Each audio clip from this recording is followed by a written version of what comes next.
Good morning बच्चों। आज पुनः ऑनलाइन क्लास लेकर प्रस्तुत हुए हैं, जिसके अंतर्गत आज आप लोग पढ़ाने वाले हैं यूरोप में राष्ट्रवाद का उदय। ठीक है ना। कक्षा 10 का है सामाजिक विज्ञान, और पिछला वीडियो बना चुके हैं, उसी के जस्ट आगे वाला। ठीक है। तो उस दिन बताए थे कि जो यूरोप में राष्ट्रवाद का उदय हुआ, उसमें देखा जाए जो राष्ट्रवाद का जो विचार आया, ठीक है ना, कई लोगों की अहम भूमिका थी। ठीक है।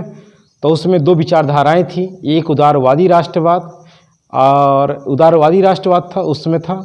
ठीक है। तो उसी के अंतर्गत एक विचारधारा और थी, उस समय पनप रही थी या थी उस समय, वह था रूढ़िवाद। ठीक है ना। एक थी विचारधारा, उसका नाम क्या, रूढ़वादी विचारधारा। ठीक है ना। ये रूढ़वादी विचारधारा देखा जाए जो 1789 ईस्वी के पहले या क्रांति जो फ्रांस की हुई, उस क्रांति के समय यह विचारधारा थी। कौन सी विचारधारा, रूढ़वाद विचारधारा या रूढ़वादी विचारधारा। ठीक है। ये विचारधारा थी, लेकिन जैसे ही 1789 में फ्रांस की क्रांति होती है, तो जो रूढ़वादी विचारधाराओं की मान्यताएं थीं, वो सारी मान्यताएं रद्द हो गई। ठीक है। तो ये जो विचारधारा चल रही है, इसके अंतर्गत देखिए क्या होता है। ये जो रूढ़वाद है, ये आया कब, ये एक तो ऑलरेडी 1789 ईस्वी के पहले था, फ्रांस की क्रांति के पहले। या देखिए ये कब, 1815 के बाद नया रूढ़वादी विचारधारा पुनः आया। ठीक है ना। ये कब आता है, ये होता कब है, 1815 ईस्वी में। कब की बात है, 1815 ईस्वी में क्या होता है, नेपोलियन को पराजित कर दिया गया, हरा दिया गया।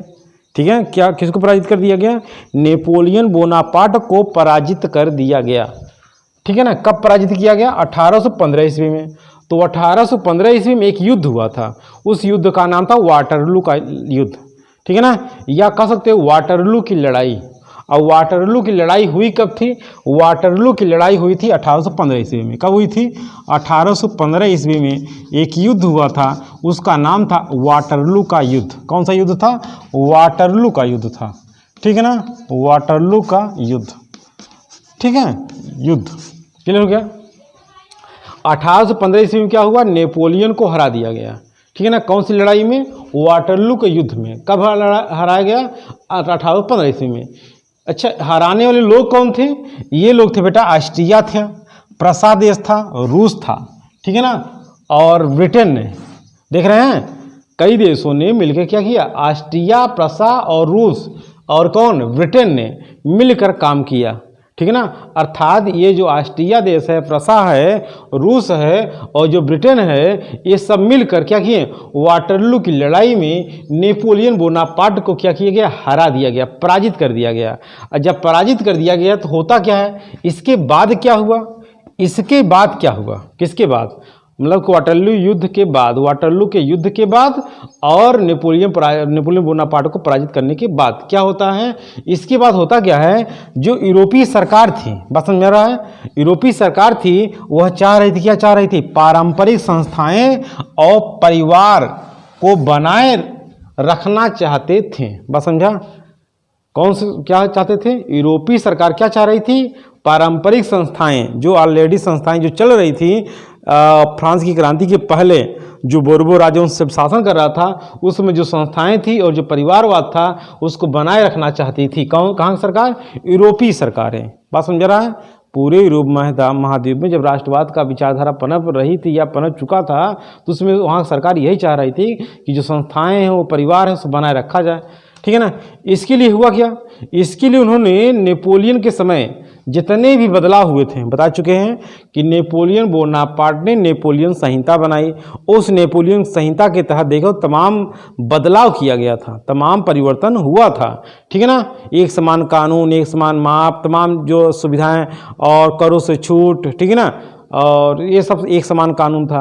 तो बदलाव हुआ था, उन सब को क्या कर दिया गया, खत्म कर दिया गया। बात समझे, खत्म कर दिया गया। कौन लोग खत्म कर दिए, यूरोपीय सरकारें खत्म कर दी। इसके लिए उन्होंने नेपोलियन के समय जितने भी बदलाव हुए थे, उन सब को क्या कर दिया गया, समाप्त कर दिया गया, जिसके लिए एक समझौता किया गया।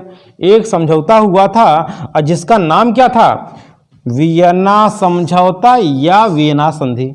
ठीक है, वियना समझौता या वियना संधि। ठीक है, ये इसी के तहत जो है जितने नेपोलियन बोनापार्ट के समय जितने बदलाव हुए थे उस सारे बदलावों को क्या कर दिया गया, जितने बदलाव सब समाप्त कर दिया गया। उसके लिए एक समझौता हुआ था, उस समझौता का नाम था वियना समझौता या वियना संधि। क्या नाम था? वियना संधि। और यह संधि हुई कब थी? ये 1815 ईस्वी में हुई थी। कब हुई थी?